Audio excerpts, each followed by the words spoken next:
ధృతరాష్ట్రుడు, పాండవు మరియు విదురుడు ముగ్గురు పెళ్లి వయసుకొచ్చారు. గాంధర్వ దేశపు రాజైన శుంభలుగుడికి గాంధారి అనే కూతురు ఉంది. ఆమె ఎంతో అందంగా ఉంటుంది.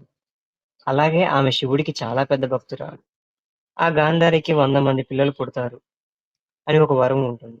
ఈ విషయం తెలిసిన భీష్ముడికి గాంధారిని ధృతరాష్ట్రుడికి ఇచ్చి పెళ్లి చేయమని గాంధర్వ రాజును అడిగాడు. కానీ గాంధర్వ రాజు ఆలోచనలో ఉన్నాడు.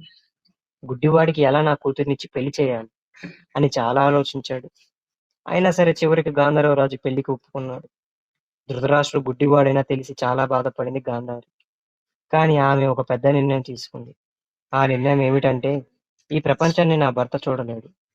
అతన్ని నేను పూర్తిగా అర్థం చేసుకోవాలి అంటే నేను కూడా ఈ ప్రపంచాన్ని చూడకూడదు అని ఒక నిర్ణయం తీసుకుంది. ఆమె కళ్ళకు ఒక రెడ్ క్లాత్ కట్టుకుంది. ఇంకా జీవితంలో ఈ క్లాత్‌ను తీయను అని ఒక పెద్ద ప్రామిస్ వేసింది. మొత్తానికి అలా ధృతరాష్ట్రుడికి గాంధారికి పెళ్లి అయింది.